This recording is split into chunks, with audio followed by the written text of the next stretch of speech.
Welcome into our lives. And welcome to the Expanders Club podcast. We're so happy to have you. Join us as we embark on a journey of deep exploration, soul searching, and asking the hard questions. With the goal of truly understanding the most aligned, empowered, and purposeful versions of ourselves. We want to live an extraordinary life, and we're willing to dig deep to find out what it takes. Buckle up. You're about to meet a new version of yourself, an extraordinary one.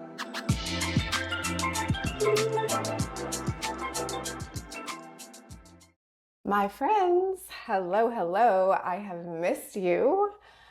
For those of you who are new, my name is Brooke Harris, and welcome to the Expanders Club podcast, where we talk all things health, wellness, spirituality, evolution, expansion.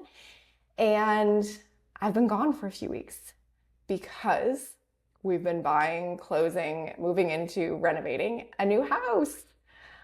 So many of you may recall that my husband, daughter, and I moved across the country just a few months ago from Los Angeles to North Carolina. We are here on the East Coast. We've been in an Airbnb for the past 3.5 months, and we finally found a home that we are just so in love with. You guys, like this was its own journey of following intuition and trusting the universe and listening to my guides, as everything is. But we're in the house. We've been in here for a week, and it just feels like we are exactly where we are supposed to be. Do you know that feeling? I've felt it a few times in my life where I've just had these moments of wow, I'm exactly where I'm supposed to be. And it is a good freaking feeling. I wish it for all of you. I know many of you are thinking about moving or, not quite sure if you're in the right place. And I would just say this has been, in hindsight, because it always makes so much more sense in hindsight, but it has just been a journey of following my intuition one step at a time. I'm so grateful and so happy where we've landed. I am, however, coming to you from the floor of an empty room, which will soon be my office and podcast studio, but we don't have any furniture yet. We have had painters and renovators and flooring people and landscapers here for the past week and a half, so haven't really had the space to ourselves yet. Furniture is all coming. It'll be a few weeks before it all comes together, and it's and still without that. Within the chaos, we still feel so good, so at home, so complete, so joyful. It's really beautiful. And I'm so grateful, and hope that you guys are experiencing similar things in your lives right now.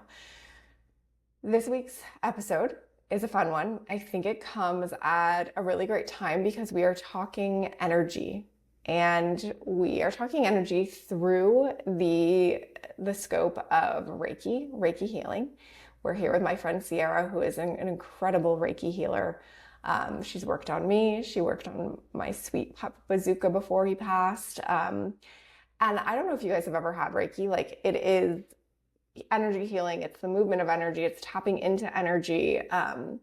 But it's always interesting. It always brings things up. And it's a lot of times the things that your brain or your mind hasn't processed yet. The body holds onto some really interesting things. And a lot of times, especially recently, in energy healing or Reiki sessions, stuff comes up and I'm damn, I really thought I had processed and dealt with it, but the body holds on to things.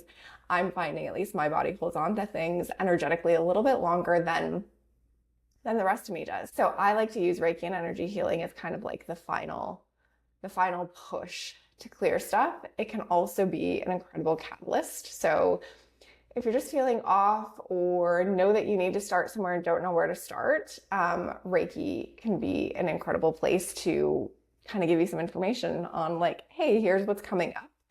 Start here. So Sierra and I dig into her evolution, her transformation, her spiritual journey, what that's looked like, how she's used energy and Reiki for her own evolution, how she's used it to help others.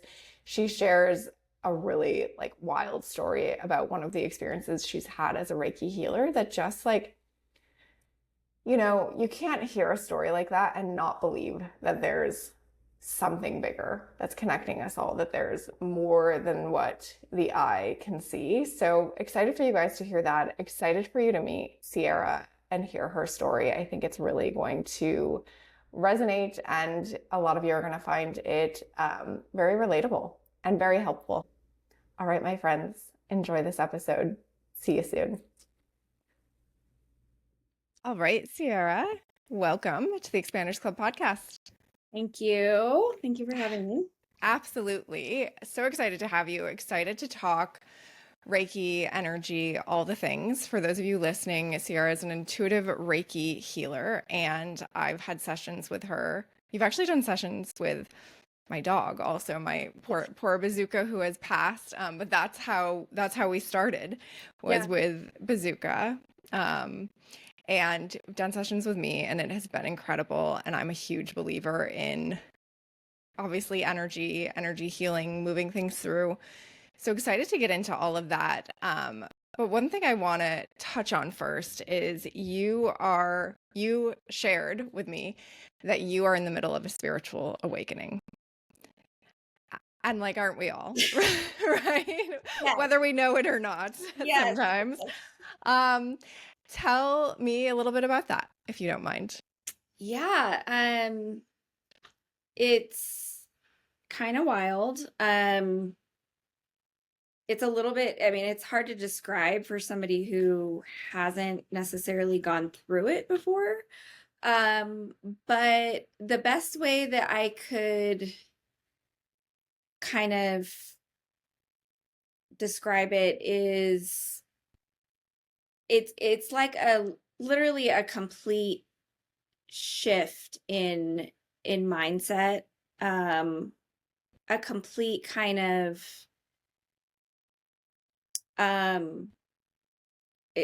questioning of self, questioning of purpose, like everything that you thought you knew is suddenly not real anymore. If that makes sense. Yes. Yeah, it's kind of getting away from the illusion of the kind of the illusion that we all kind of live in, which most people aren't aware that they're living in an illusion, because it's an illusion, and it's kind of like the Matrix, we're kind of stuck in it. So but a lot of shedding of old parts of self, shedding of old narratives, of stories of who I am, what it means to be me in this world. Yes. And a much deeper connection with a much larger force that is outside of, but also within all of us. Does that make sense? It totally does. And also, you're kind of putting language to how wild and confusing it is. And I think that question of like, who am I? I think that is kind of when I don't even know if that's the start of the spiritual awakening. For me, it was kind of the rock bottom of when I started asking, who am I? I was like, oh shit, this is wild and scary that I am, 30 something, have lived a very full life, and like, don't know how to answer that question because I feel like it's all changed and everything I knew doesn't make sense. And so I think that if you're someone out there who's starting to ask that, like, you are probably pretty deep into at least one part of a spiritual awakening. And I would ask you, because I don't know that I know the answer, like, do you think there's like an end to the awakening? Like, well, as you know, I've been studying Kabbalah. And in Kabbalah, they believe that eventually there is an end, but it doesn't necessarily mean that it's in this lifetime. Mm-hmm. So I very much resonate with that. I do think that there are select few that, will, I mean, maybe this is the lifetime where they come to that point of complete awakening, complete dissociation from ego, and just utter connection with like pure love and light of the universe. Mm-hmm. I don't think that's like the normal path for most people, at least here on Earth now. Um, and yeah, I think, that a spiritual awakening um, has lots of stages to it. So, and I think you can kind of go through multiple spiritual awakenings. Yes. Yeah. So, and each time you go through it, you kind of get to a new level of understanding, of like deeper understanding of yourself and also the universe and whatnot. So yeah. Yeah. It's like levels to a video game. You Yeah. know? Yeah. Just Totally. like, Totally. you conquer one level and then it's like, okay, on to the next one, and this one gets harder in its own ways. And Yeah. yes. Yeah. Yeah. We're kind of all just like living in a big video game, essentially. Awesome. It's really awesome. Yeah. And tell me where Reiki came in. Is it you learning about the energy of Reiki? Is that like kind of what caused the spiritual awakening? Was that like a tool that you were just like, I need something, this is what's calling me? Reiki was definitely a catalyst. I think actually when my spiritual awakening began was when we moved from Los Angeles to Santa Fe, New Mexico. Okay. People who live here know this. People who have moved here know this.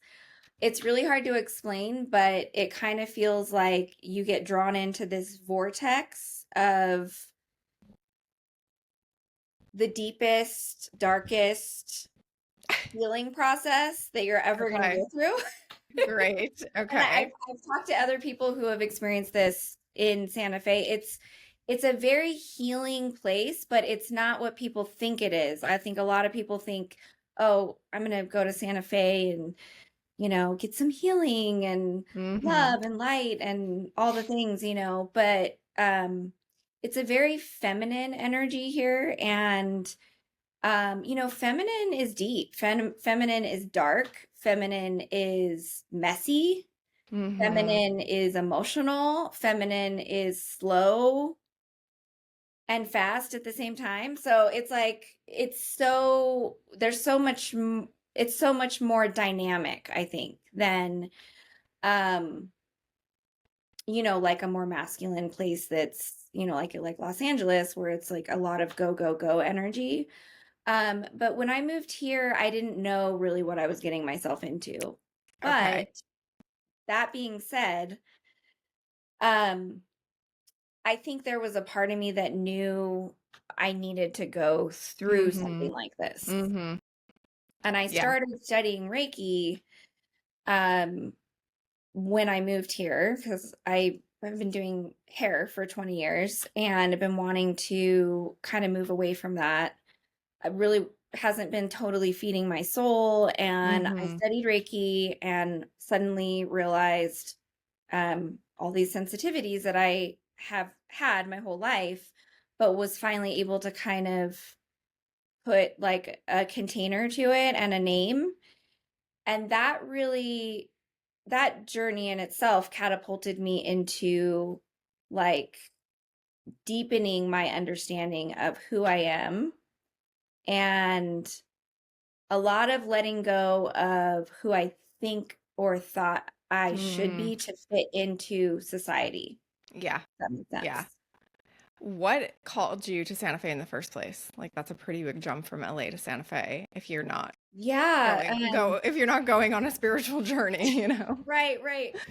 So, I mean, a lot of things, but I mean, mostly it was just like a knowing. It was like I there love that. was something about this place, the landscape, um, the feeling that I just felt looking at photo. I'd never been to Santa Fe before, I'd never been to New Mexico, but I just kind of started searching for different places to move, and we wanted to find a place that had culture, had, it's a very artistic community. Mm-hmm. It's a very spiritual community as well, which, or can be, not everybody here is that way, but, and lots of nature, which I was just craving. Yes. My family was craving. And so, and it's sunny a lot of the time, which I love the sun.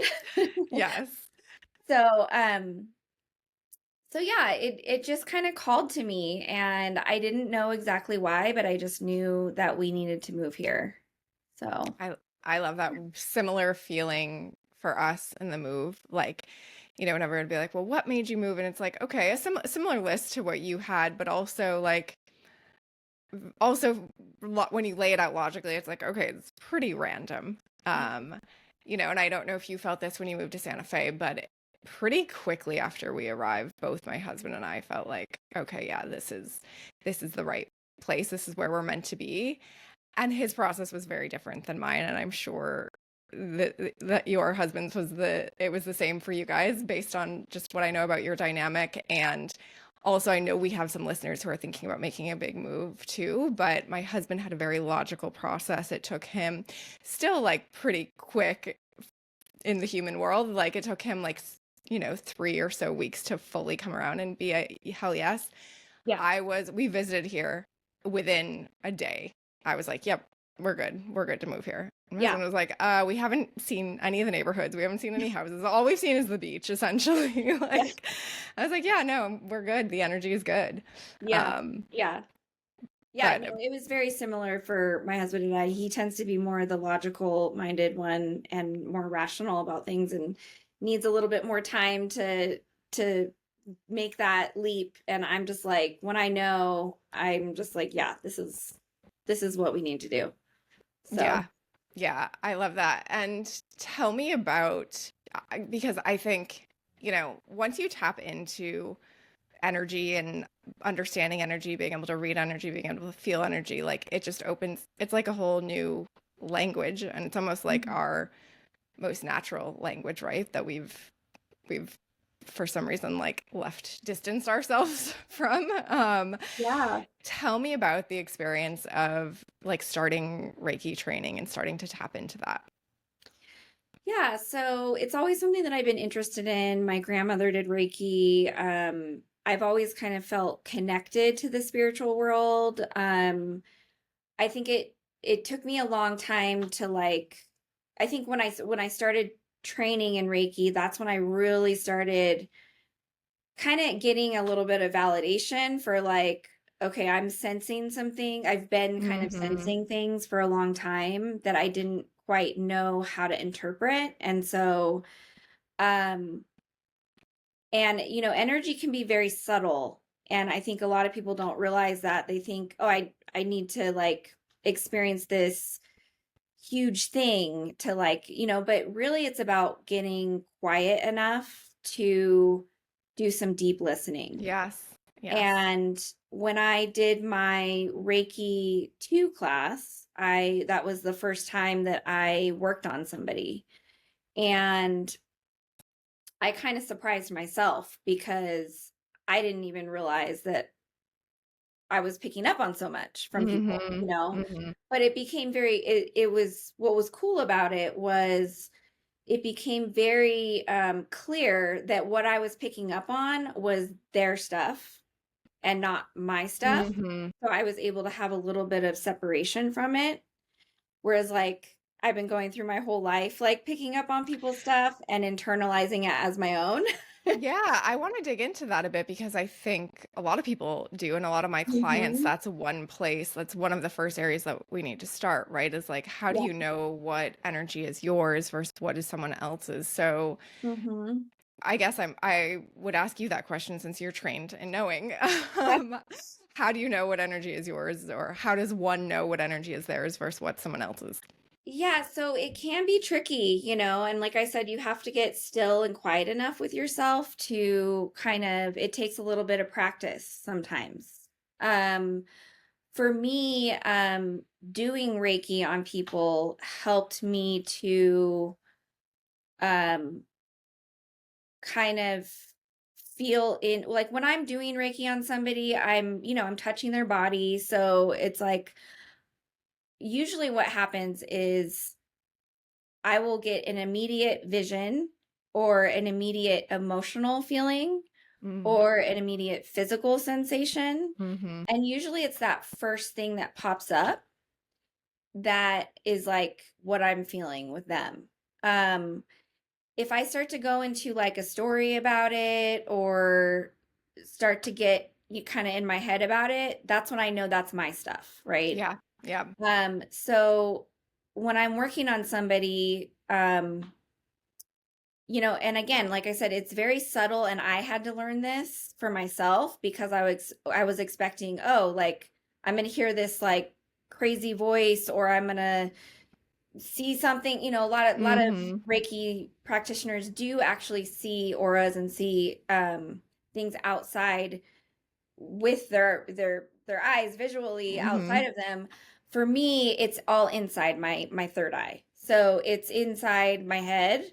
It's a feeling in my body that I get. A lot of people call it like hyper empathy, Mm. where you basically feel in your own body what other people are feeling, whether that's emotional or physical.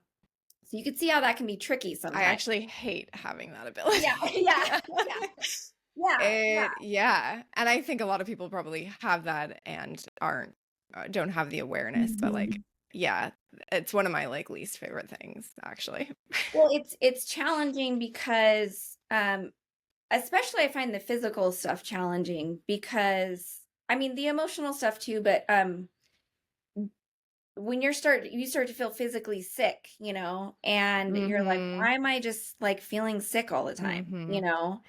And so for me, what I've learned is, or it's definitely emotional too. I can pick up on, and I'm a hairstylist, so I I'm working with people all day long, and Yes. that has been a challenge especially in the past, because I didn't know how to differentiate these two things.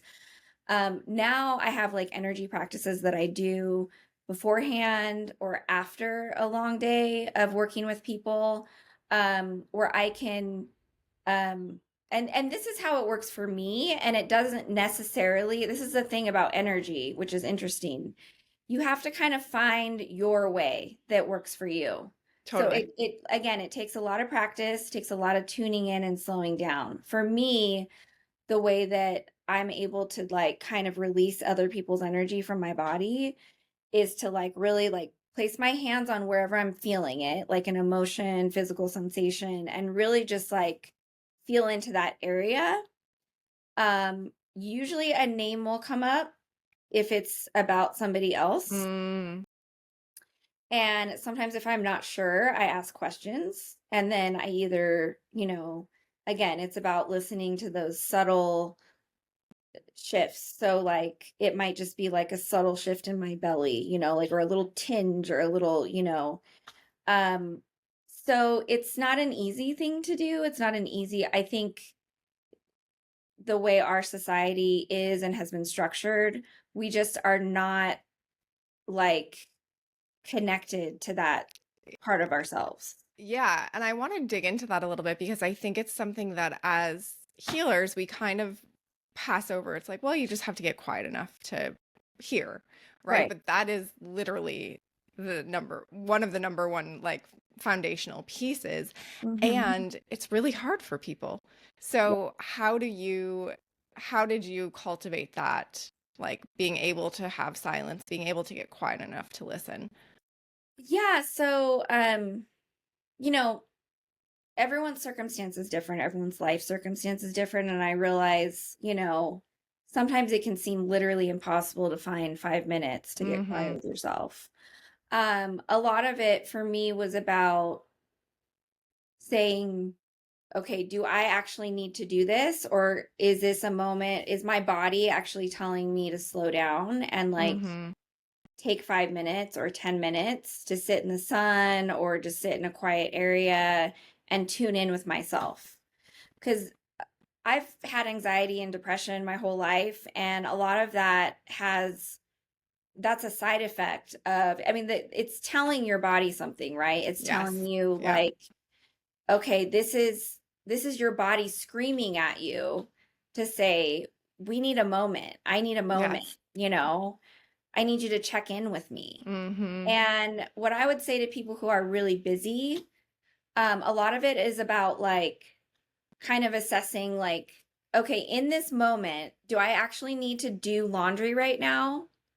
Or do I need to check in with myself? Yes. Because Yes. sometimes the checking in with yourself is actually going to create more internal space so that maybe later you do the laundry and you don't feel so stressed out about it. Mm-hmm. So, Yeah, or maybe yeah. your husband goes and does the laundry while you're Yeah, or maybe your meditating. husband, yeah, exactly. Or yeah.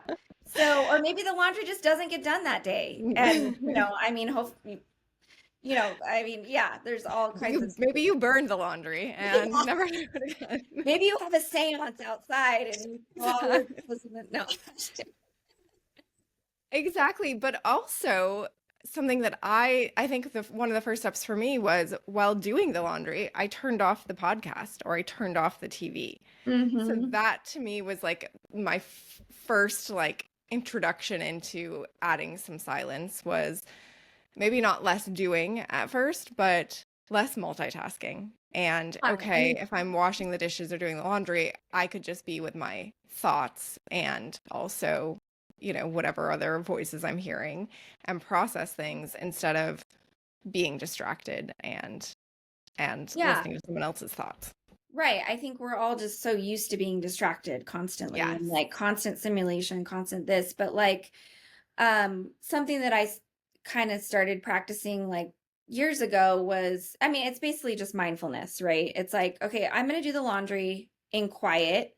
I'm going to like feel the texture, I'm going to Mm-hmm. smell it. I'm going to like, and if you're really activated, it's sometimes hard to do. Like if your nervous system is really activated in that moment, it can be all nearly impossible to like be present. And so if that's the case, then you need some grounding, right? You Yeah. need some like lay on the floor, literally. Mm-hmm. Sometimes you just stop whatever you're doing and just or focus on your feet. So it really kind of depends on what state of mind you're coming from, and then start with little things, like Yeah. little bits and pieces, that you start, because it takes a long time to not only incorporate these things, but for them to feel natural. Yeah. Yeah.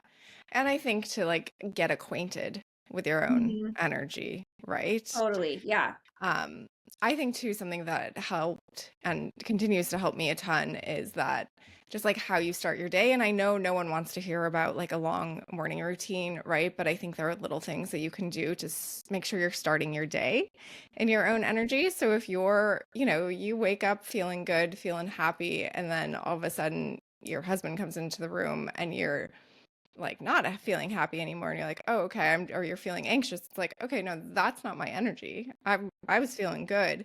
That's something going on with him. Let me give that energy back to him or help him or whatever it is. But I think having an awareness and some kind of small practice to start your day in your own energy is huge as well. Definitely. Definitely.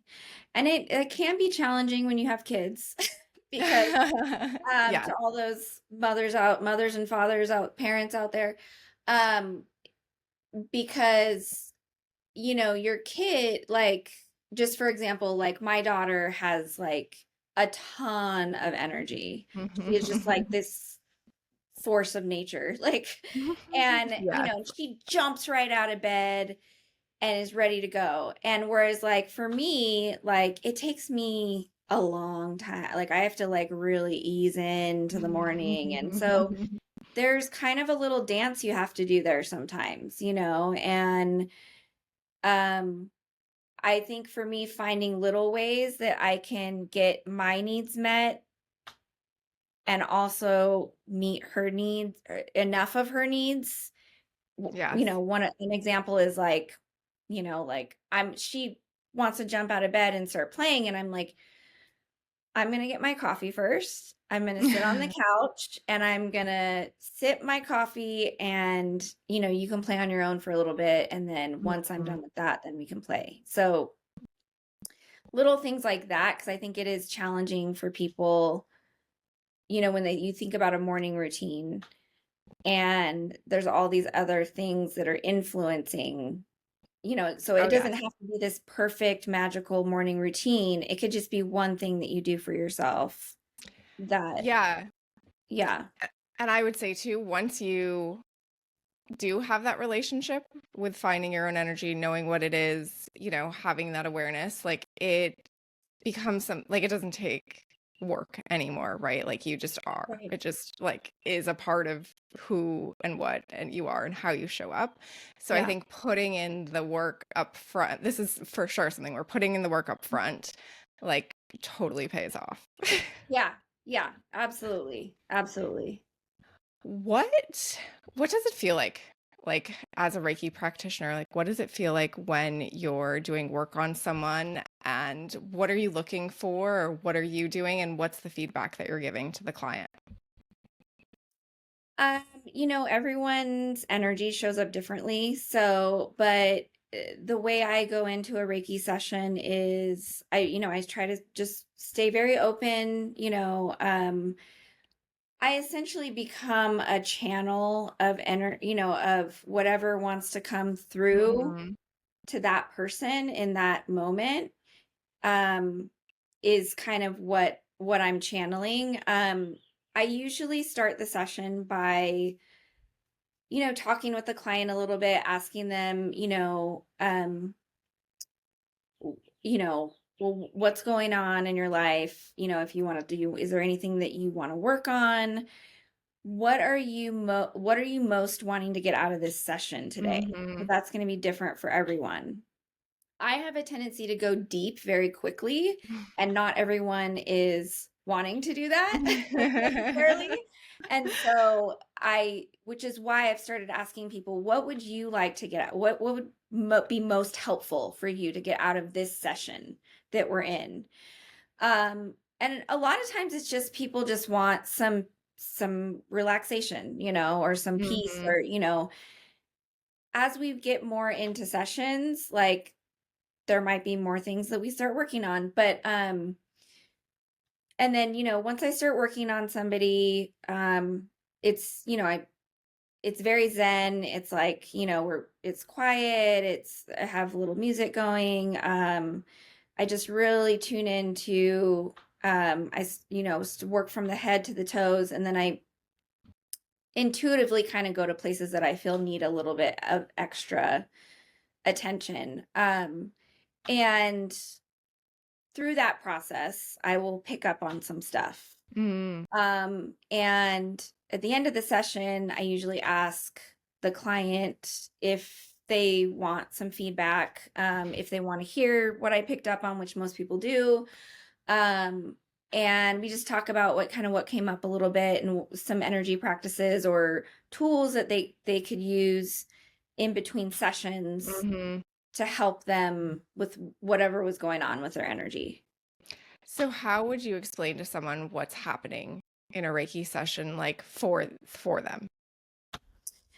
So what is happening essentially is, so Reiki is a ancient Japanese form of energy healing, and it's basically a concept that, so we're all made of energy, and um, that energy can get kind of disrupted or tangled or imbalanced.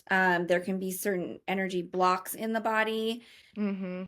And when that happens, that creates disease, and it creates depression, anxiety, or it can create these things. Mhm. It can create, I mean, even things like cancer, Yeah. Oh, you yes. know, over time, if the energy isn't recalibrated. So what's happening with the energy comes through the hands, and it's a universal life force energy.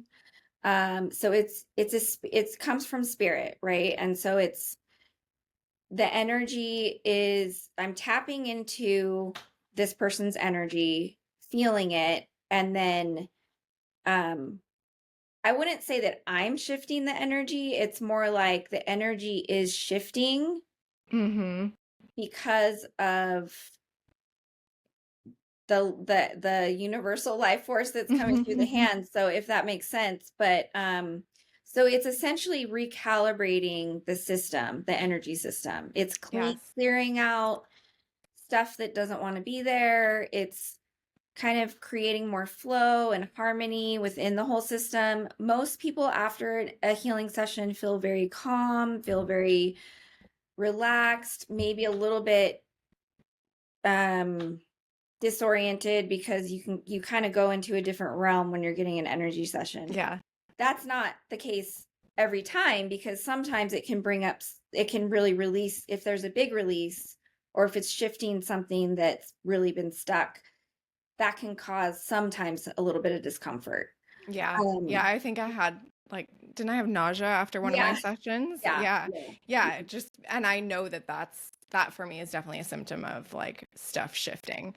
Right. Exactly. Because I've experienced it before, but it's really powerful. And I think that if you had like a stagnant energy in your shoulder, which would be like a kink in your neck or a pain in your back, you'd go see a massage therapist or a masseuse, right? And or you do stretches, and we just pay so little attention to our energetic body. But that's where it all starts. And if we can keep that clear and flowing and in good shape, like I believe, and I'd ask your opinion, but I believe that it's then less likely for that stuff to manifest physically and emotionally for us. Yeah, 100%. I think I'm a big believer that a lot of disease and mental health issues are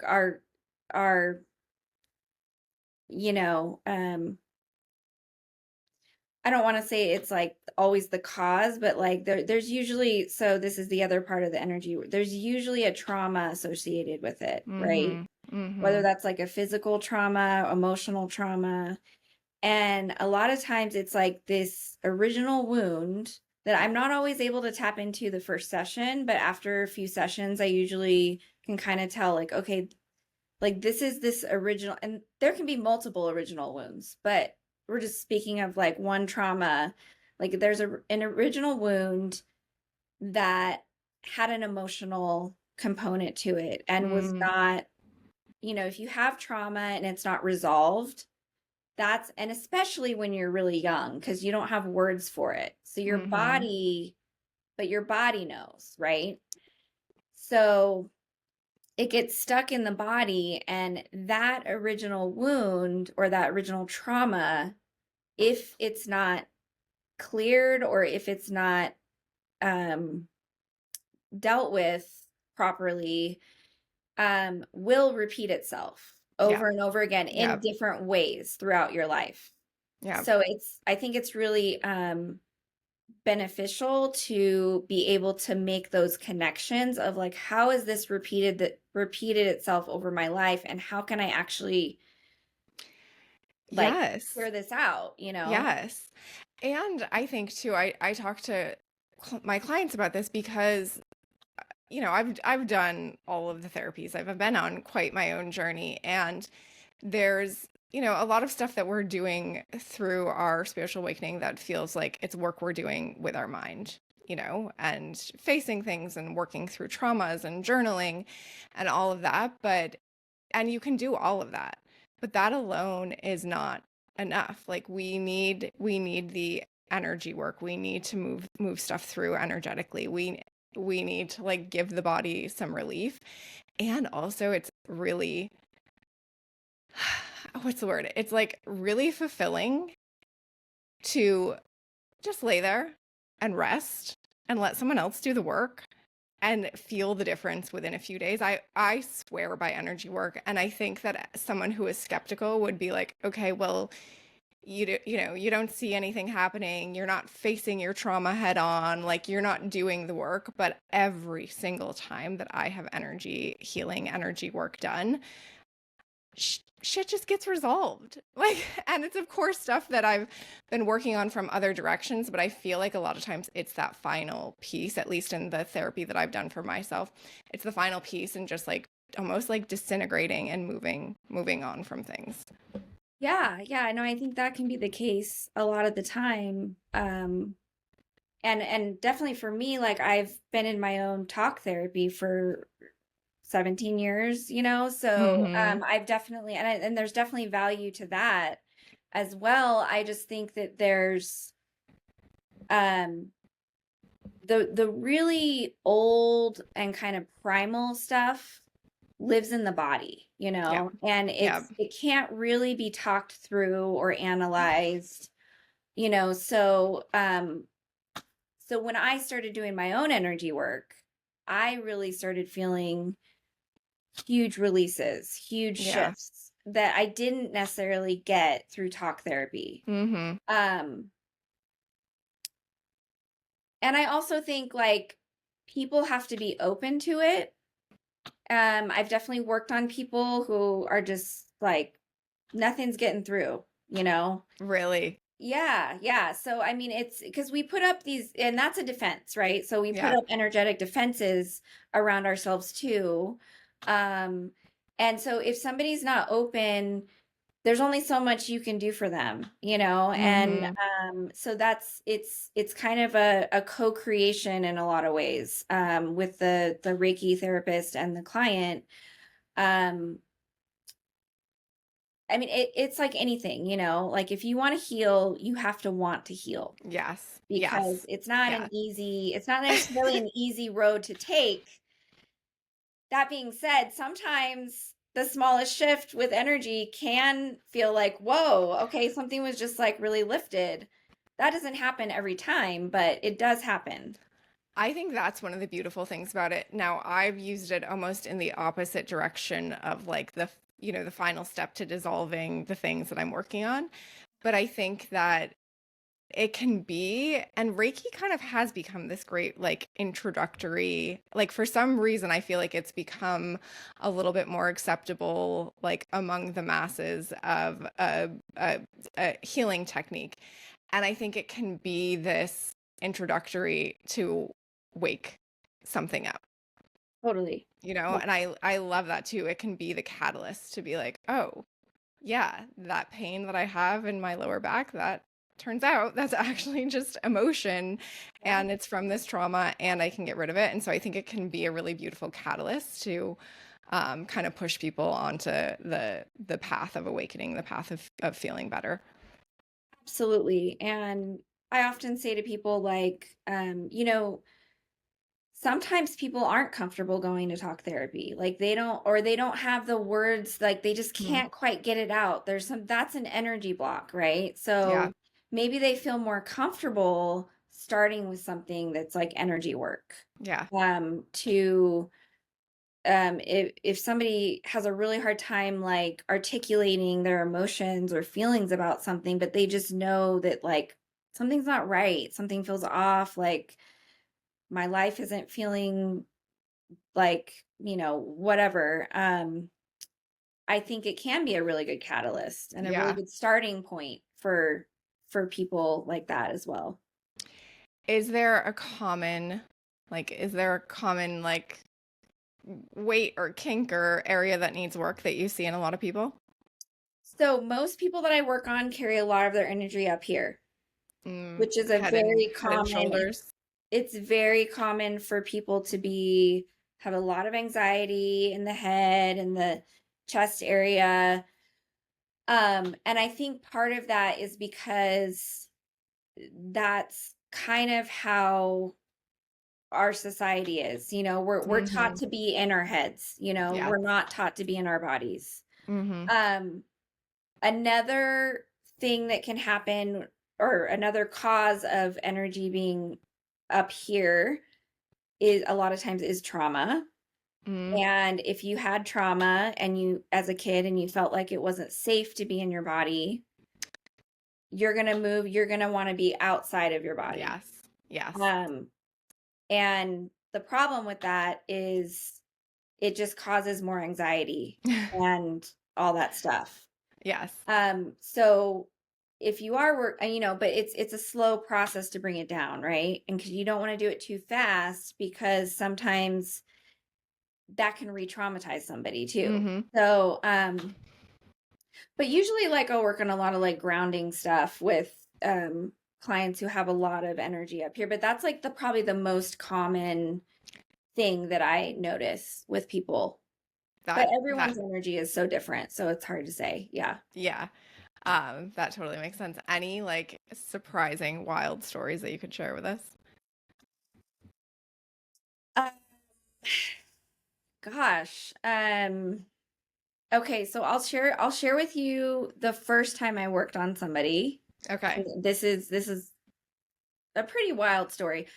Um and which is kind of what got me to be like, whoa, okay, something's going on here.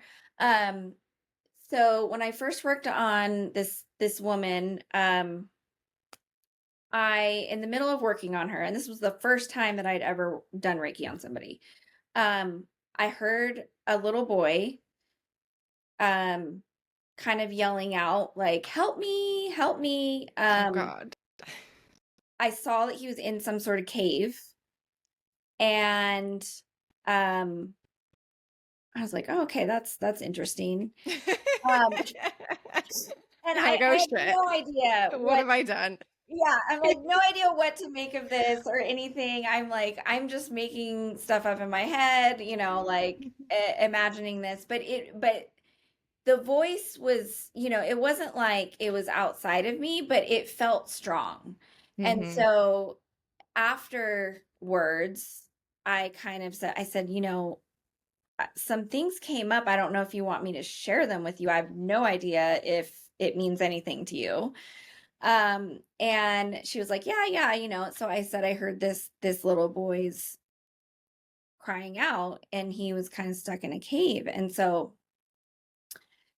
she looks at the Reiki practitioner that was my teacher at the time, and they kind of like were like, okay, like she's picking up on something because he knew this story about her. And so she basically was like, I just had a miscarriage. But so that could have been like the boy. But she reached out to me a couple weeks later and said, I actually didn't have a miscarriage. It was an ectopic pregnancy, I found out. And it was happening while I was working on her. She had thought she had a miscarriage. And so I was like feeling the boy in the tube, I think, Oh my God. while she was having this ectopic Yes. pregnancy. And so I was just like, okay, wow. Like Yeah. that's pretty gnarly. That being said, I don't know if it like that helped her, like Right. it's Right. like, and that's kind I, of the question is like, okay, you pick up on things, but like what's actually going to help somebody is, well, and you know, and that's where it's hard to that's our job, right? Like having discernment. Like it's not just the work isn't just being able to do the practice and pick up on the energy, but like translate it in a way that is productive and positive for our clients. right. And that's hard. I remember my first experience opening, actually, it was my second experience opening the Akashic records. And it was just for a friend. And it was like she was going through something. So it was like she had been begging me for years, literally, to open them. And I had really mostly just like learned how to do it for myself. And I was like, okay. And the experience was so wild because she and I are really close also. And just energetically connected from other lifetimes. And the first experience was so wild, but I don't know how helpful it was to her. It was like me describing like all of her guides and how they sound. And I was just like freaking out at the things that I was seeing and hearing, right? Yeah. And so thank God she wasn't a client. And it was like we got information and it was enjoyable for her. But I was like, looking back, I'm like, that was just like not how a practitioner should, like a healer, that wasn't like a healing experience. That was just me being like, holy shit, like Yeah, yeah, this is all really happening. And yeah, translating everything that I saw. And that's not what I do anymore. I don't translate I like like my experience as a practitioner in the Akashic records and sharing things from the quantum is that I share things that feel right for the person to hear in that moment, not every single little thing that I can see about their highest timeline and every single answer to every little question they have. It's like, will this serve them right now in allowing them to get to the next steps that they need to get to, the things they need to do on their own? And that's like, it's a lot of work as a practitioner to hold that space of like, okay, I'm looking at, seeing, hearing things, knowing things, and now I also have to filter it through where you are at this stage in your life. yeah, exactly. And I agree with you. It is, I think when you first start doing, getting into this realm, you're kind of like shocking yourself, right? And you're like, oh, whoa, Mm-hmm. I picked up on that. I picked up on like, well, this is Mm-hmm. crazy. And then you realize like, oh, wait, actually isn't what this is about, Yes. and there is, of course, there's like some ego that can come up, that can be involved. Like, oh, that's so cool that I picked up on that. Mm-hmm. I think every like healer goes through that to a certain extent. Um, but then you realize like, wait, what am I actually doing here? Like I'm not doing this to just like throw things at people. Right. Right. Um, and like you said, like people aren't always ready to hear everything that you are picking up on. Mm-hmm. And yeah, so I really try to focus on like, okay, what is going to be really helpful for this person in the stage of their journey that they're in now. Yeah. And it's a little bit of a dance, because it's Yes. we don't always get it right. I mean, it's just we're people too. So, Right. I'm not like this like magician. Yeah. But yeah, it's interesting. And what are the practices that you recommend, or what are some practices that people can like just kind of generally do for their energetic body or to feel good energetically? Um, it's hard because it kind of depends on the person, but I would say in general, like grounding techniques are Yeah. really helpful. And there's lots of different kinds that you can do, but I would say the most simple one is to just literally just like stand with bare feet in Tadasana, which is just like um standing straight up with your feet together and your hands by your side, and just like imagine all the energy going down to your feet. Really feel your feet touching the ground, the sensation of it. Sometimes I'll imagine like my feet as like a tree trunk or roots going into the ground and spreading as wide as possible.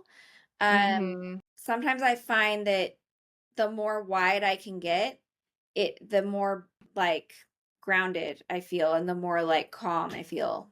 Yeah. Yeah. Um, so that's just like one simple thing that people can do. 4-7-8 breathing is really helpful for nervous system regulation, where you breathe in 4, hold for 7, and breathe out through your mouth 8. Okay. And doing that, 10 or more times can really help kind of calm the nervous system and bring you back into your body. And besides that, I really encourage people to, again, this isn't natural for most people. So take like 5 minutes and feel into your body and feel like, where are you feeling a sensation? Placing your hands on that area, and just, I mean, when you first start doing it, nothing may come up. You might not Yeah. feel anything because sometimes we're just so disconnected that, so it takes practice, but just sit there and feel, and if nothing comes up, that's okay. Um, but just to kind of notice, like notice where things are in your body. Yes. Um, I think that's a good like first step to Yeah. kind of reconnecting with our bodies.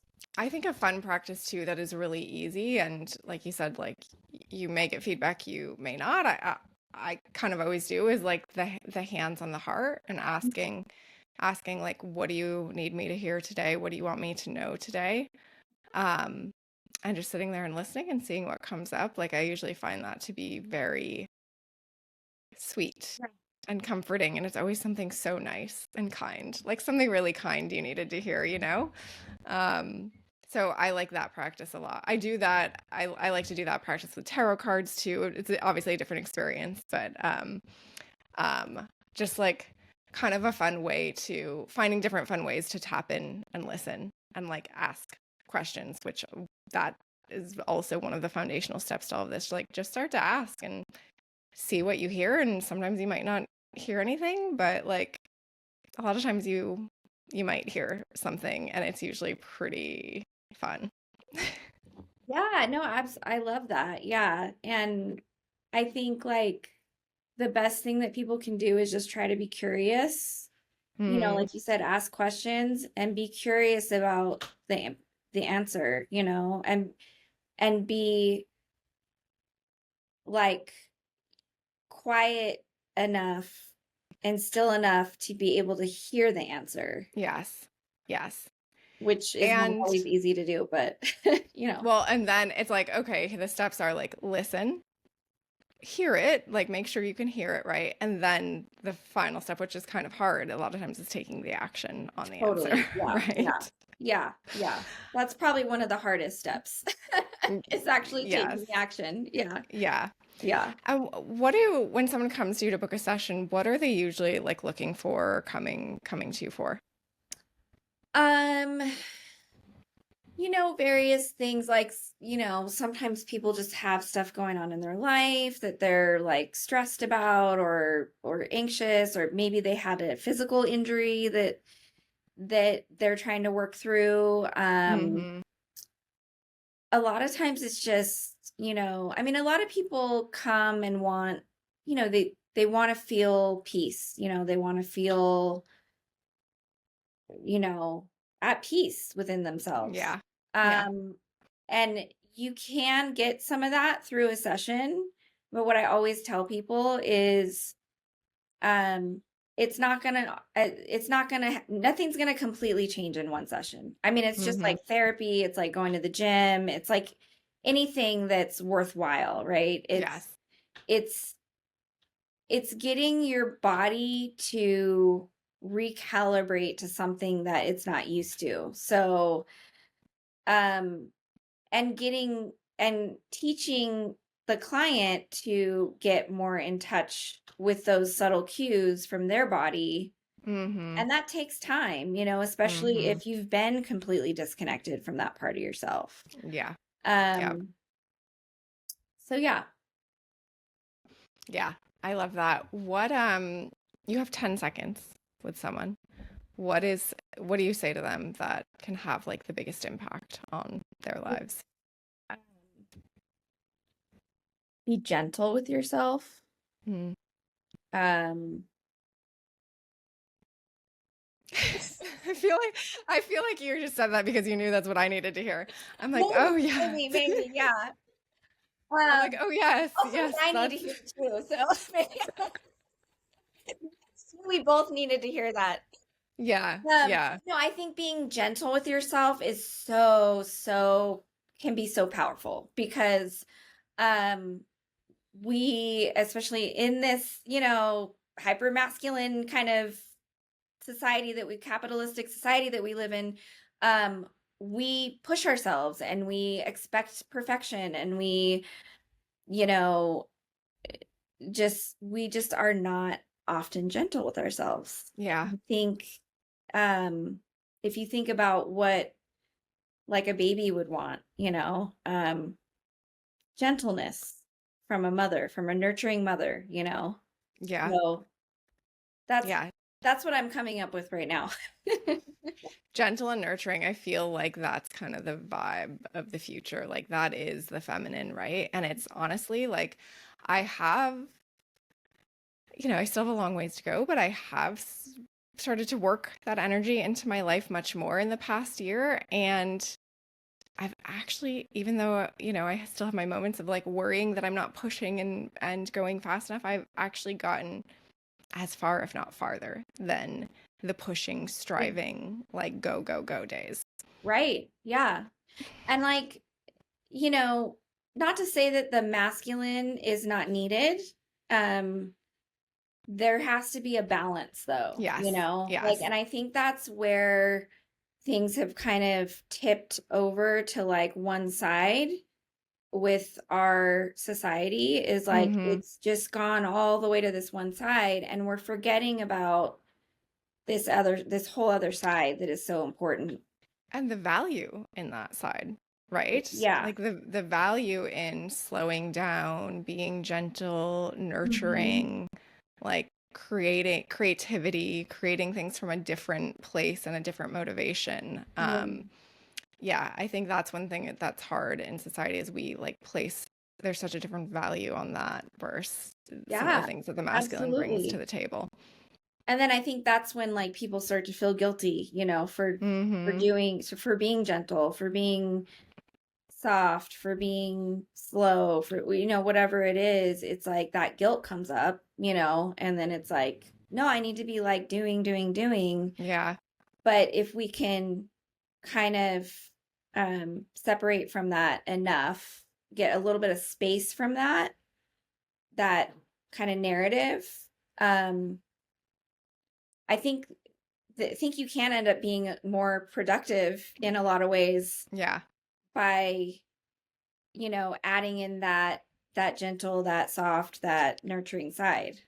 Yeah, well, I think for a lot of us, especially women, obviously it's a more natural flow of our energy. It's more in tune with our energetic systems and our Hmm. energetic being. So it it's more aligned. It would yield, a better outcome. But I'm feeling that. I need to dig into it. I think summer, this is like a slow summer for me. Yeah. Like slow, fun, like old school Hmm. summer camp summer. Yeah. Yeah, that No. sounds great. Yeah. Let's all get on board with that. I think Yeah. like imagine if we all just like made an agreement to like slow down and be gentle and Hmm. you know follow the path of alignment. Like it would make things a lot easier if we're all just like, yeah, let's just slow down and chill. Like let's Yeah. chill for a Yeah. bit. Yeah. I Yeah. think a lot of us are desperately in need of that for sure. Yeah. Well, I'm calling it. I'm calling it for the summer. Everyone can chill. Nice. I'll take it. You have my permission. Thank you. Um, Sierra, where can everyone find you? How can they book sessions? I highly, highly recommend. I'm actually going to book a session in when we get off because I feel I have some energy that needs to be moved. But tell everyone how they can get to you. Um, so I'm based in Santa Fe. So if you want an in-person session in Santa Fe, you can find me on Instagram. It's Light of RTO. Awesome. And if you want to book a distant session, I do have a scheduling system set up in the link in my bio. Perfect. Um, and people in Santa Fe, you can go to my website, which is lightofrto.com. Text me. I'm actually better with text than calling. Same. Or email me. And we can set something up. Yeah, I think that's pretty much it. I have a workshop coming up in Santa Fe. I Ooh, know a lot of people probably aren't in Santa Fe that are listening to your podcast, but or I don't know, maybe they are. I don't know. I guess we'll find I out, guess we'll won't find we? out. But I have a workshop coming up in Santa Fe on June 8th from 4 to 6. And it's about reconnecting with the body, coming back into wholeness. So if you're interested in that, you can Love that. email me. I have a brochure, like not brochure, kind of a pamphlet, like exercises that you can do to come back into your body that's available on my website. Ooh, okay. So a link in my Instagram profile for that. Okay. It's $5. But it's basically a whole kind of